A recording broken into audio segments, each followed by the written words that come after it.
Hi friends, ఈరోజు మనం general నాలెడ్జ్లో ఏం తెలుసుకుంటున్నామంటే అయోడైజ్ ఉప్పు మన ఆంధ్రుడి అన్వేషణ అనే విషయం గురించి మనం ఈరోజు తెలుసుకుంటున్నాం. ఇది ఎంతమందికి తెలుసు అని తెలిసినప్పటికి కూడా మళ్ళొకసారి రివ్యూ చేద్దామని అయోడైజ్ అందరం వాడుతున్నాం. అయితే మనం ఇప్పుడు సర్వసాధారణంగా వాడే అయోడైజ్ ఉప్పు వెనుక ఉన్న మేధస్సు డాక్టర్ ఉలిమిరి రామలింగస్వామిది. ఒకప్పుడు భారతదేశాన్ని కుదిపేసిన సమస్య ఏంటది? గొంతు వాపు వ్యాధి. దాన్ని ఏమంటారు? గైటర్ అంటారు. అప్పట్లో దేశంలో ఈ వ్యాధి వ్యాప్తి 30% మించిపోయిందట. కానీ ఈ మధ్య Indian council of medical research సర్వేల ప్రకారం గైటర్ రేటు 5% కంటే తక్కువ పడిపోయింది. దీనికి కారణమైన మహానుభావుడు ఉలిమిరి రామలింగస్వామి. సరిగ్గా 25 ఏళ్ల క్రితం కన్ను మూసిన ఆయన వర్ధంతి నేడు, ఈరోజు అనమాట ఆయన వర్ధంతి. ఏది? మే 28. రామలింగస్వామి శ్రీకాకుళంలో 1921 ఆగస్టు 8న జన్మించారు. ఆంధ్ర మెడికల్ కాలేజీ నుండి 1944లో ఎంబీబీఎస్, 1946లో ఎండీ పట్టాలను పొందారు. ఆక్స్ఫర్డ్ విశ్వవిద్యాలయం నుండి స్కాలర్షిప్ ద్వారా doctor of philosophy, doctor of science డిగ్రీలను కూడా సాధించారు. ఎవరు? రామలింగస్వామి గారు. భారతదేశానికి తిరిగి వచ్చి ఇండియన్ కౌన్సిల్ ఆఫ్ మెడికల్ రీసెర్చ్లో ప్యాథాలజిస్ట్గా 1954 దాకా పనిచేస్తూ డిప్యూటీ డైరెక్టర్గా పదోన్నతి కూడా పొందారు. 1954లో all India institute of medical sciences అంటే ఎయిమ్స్లో ప్రవేశించి ప్యాథాలజీ ప్రొఫెసర్గా, డైరెక్టర్గా ఒక శతాబ్ద కాలం అంటే 1969 నుంచి 79 దాకా వారు వ్యవహరించారు. Harvard school of public health visiting ప్రొఫెసర్గా, ఎయిమ్స్లో ప్రొఫెసర్ ఎమెరిటస్గా కూడా రాణించారు. అంటే ఈ విధంగా ఎన్నో చేశారు వారు. రోగాల పాలిట శాపంగా మారిన థైరాయిడ్ సంబంధిత సమస్యల గుట్టురట్టు చేయాలని సంకల్పించి వారు ఎయిమ్స్ సహకారంతో ఎందరో పేషెంట్లతో మాట్లాడి లక్షల మంది రోగులను పరిశీలించి 1956 నుండి 1972 వరకు హిమాచల్ ప్రదేశ్లోని కాంగ్రా జిల్లాలో ఆయన చేసిన అధ్యయనం చాలా ముఖ్యమైనది. ప్రజలు వాడే సాధారణ ఉప్పులో అత్యల్ప మొత్తాదులో పొటాషియం అయోడేట్ అంటే అయోడిన్ను కలిపి పంపిణీ చేశారు. కొద్ది రోజుల్లో ఆ ప్రాంతంలో వ్యాధి తీవ్రత బాగా తగ్గిపోయింది. ఈ ప్రయోగమే నేడు భారతదేశంలో వాడుతున్న అయోడైజ్ ఉప్పు వెనుక ఉన్న రహస్యం. అక్కడి నుండి ఇంకా లోతైన పరిశోధన కోసం నీలగిరి ప్రాంతానికి వెళ్ళి అక్కడ న్యూట్రిషన్ రీసెర్చ్ ల్యాబొరేటరీలో పరిశోధన చేశారు. ఎవరు? రామలింగస్వామి గారు. పరిశోధన చేశారు.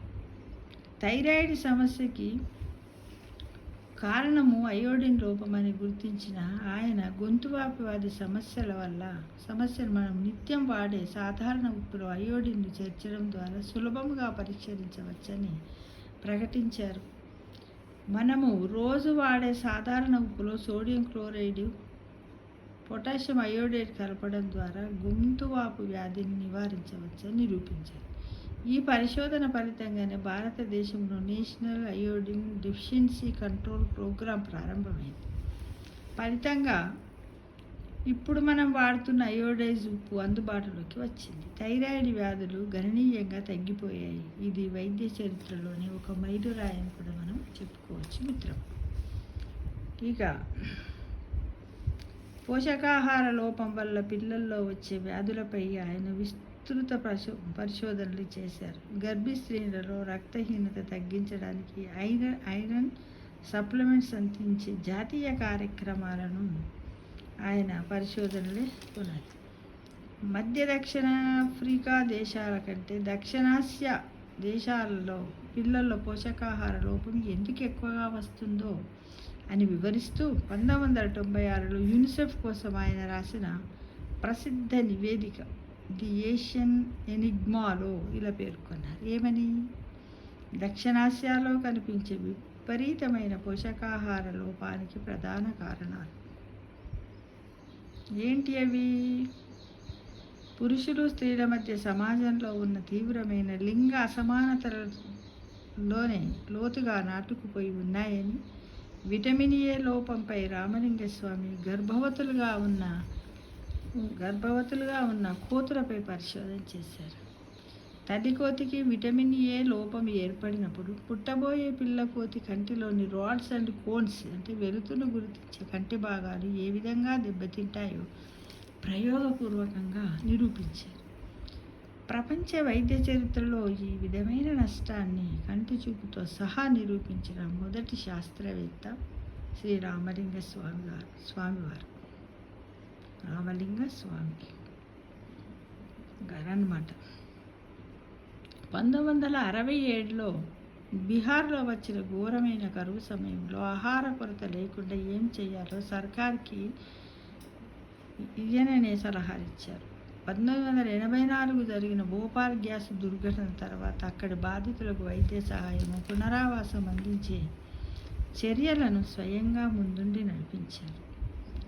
1994 మహారాష్ట్ర, గుజరాత్లో ప్లేగ్ వ్యాధి విజృంభించినప్పుడు ప్రభుత్వానికి కూడా దిశానిర్దేశం చేసిన టెక్నికల్ అడ్వైజరీ కమిటీకి రామలింగస్వామి చైర్మన్. సమాజం నుండి కొన్ని ప్రభుత్వ వర్గాల నుండి తీవ్ర వ్యతిరేకత వచ్చినప్పటికీ ఎయిడ్స్ వ్యాధి భారతదేశంలోకి కూడా చొచ్చుకొని వచ్చి మహమ్మారిగా మారే అవకాశం ఉందని ముందే అంచనా వేసినటువంటి మొదటి వ్యక్తి రామలింగస్వామి. ఆయన చొరవతోనే దేశవ్యాప్తంగా హెచ్ఐవి టెస్టింగ్ కిట్లు, ల్యాబులు అందుబాటులోకి వచ్చాయి. భారతదేశంలో ఎయిడ్స్ నివారణ పరిశోధనలకు ఆయన పునాది వేశారు. ఆయన అంటే ఎవరిక్కడ? రామలింగస్వామి. ఇన్ని పరిశోధనలలో వైద్య రంగంలో ఒక విప్లవాన్ని తీసుకొచ్చిన రామలింగస్వామి మే 28, 2001 క్యాన్సర్ బారిన పడి మరణించారు. చూడండి, ఇన్ని పరిశోధనలు చేసినప్పటికీ తను కూడా క్యాన్సర్ బారిన పడ్డాడు. భారత వైద్య రంగానికి రామలింగస్వామి అందించిన సేవలు గుర్తిస్తూ భారత ప్రభుత్వం ఆయనకు పద్మశ్రీ, పద్మభూషణ్, పద్మవిభూషణ్లతో సత్కరించింది. ఆయన గౌరవార్థము న్యూఢిల్లీలోని ఐసీఎంఆర్ ప్రధాన కార్యాలయానికి రామలింగస్వామి భవన్ అని పేరు పెట్టారు. ఒక అంతర్జాతీయ సదస్సులోనంట ఒక విలేకరి రామలింగస్వామిని రామలింగస్వామిని అడిగాడట. విలేకరి రామలింగస్వామి ఏమని, మీరు దశాబ్దాలుగా ఉప్పు మీదని ఎందుకు ఇంతగా రీసెర్చ్ చేస్తున్నారని అడిగితే ఆయన నవ్వుతూ చమత్కారంగా ఏమని చెప్పాడట, నేను భారతదేశంలో పుట్టాను, ఇక్కడి ఉప్పే తిని పెరిగాను, అందుకే ఉప్పు తిన్న విశ్వాసం చూపిస్తూ ఉప్పు రుణము తీర్చుకుంటున్నానని ఎంతో చమత్కారంగా చెప్పాడట మిత్రమా. చూడండి, ఇంత అసలు అయోడైజ్ ఉప్పు అందరము వాడుతున్నాము, దాని మీద పరిశోధన చేసిన వాళ్ళు ఎవరున్నారు ఏమిటి అనే విషయాన్ని మనము చాలా రోజుల తర్వాత చూడండి, నాకు కూడా తెలియదు, నేను కూడా ఇప్పుడు ఒక చోట సేకరించే దీని ఒక వీడియో రూపంలో పెడుతున్నాను. తెలియని వాళ్ళు ఎవరైనా ఉంటే తెలుసుకుంటారనే ఉద్దేశంతో. చూడండి మిత్రం, అంటే మన వయసు పెరుగుతుంది కానీ మనకి తెలియని విషయాలు ఎన్నో ఉన్నాయి. మళ్ళీ చూద్దామా, రోజు ఉప్పు లేనిది బుక్క దిగదు. ఈ మధ్య కాలంలో ఎవరింత చూడు అయోడైడ్ సాల్ట్ ఎందుకు వాడతారు అని అంటే అయోడిన్ తక్కువైతే బొక్కలు ఇది అయిపోతాయి, లేకపోతే థైరాయిడ్ వస్తుంది అయోడిన్ లోపం వల్ల అని చెప్పుకుంటూ ఉన్నాం. కానీ అసలు అయోడైడ్ ఉప్పును ఎవరు మొదట కనిపెట్టారు, ఎందుకు వాడాలన్నారు, ఏమిటి అని పరిశోధన చేసినటువంటి వ్యక్తులు, అంటే ఈ విధంగా ఎంతోమంది పరిశోధన చేసిన వాళ్ళు ఉన్నారు మిత్రమా. కానీ మనకు తెలియకుండా పోతుంది. తెలుసుకోవాలనే ఆసక్తి కూడా మనకు నశిస్తుంది కదా. కానీ తెలుసుకోవడానికి ప్రయత్నించాలి. నేను ఈరోజు ఒక చక్కటి విషయం గురించి తెలుసుకున్నాను, సంతోషంగా ఉంది మిత్రమా. అయోడైజ్డ్ సాల్ట్ అంటే ఎంత చమత్కారంగా చెప్పాడు చూడండి. అంటే ప్రతి మనిషి కూడా ఏ దేశంలో పుట్టావు ఏమిటి అనేది కాకుండా ఆ దేశ గౌరవంతోనే అని చమత్కారంగా చెప్పాడు కదా. ఈరోజు వారి యొక్క వర్ధంతి. మే 28, 2001న మరి చనిపోయారు. కాబట్టి వారి యొక్క ఆత్మకు,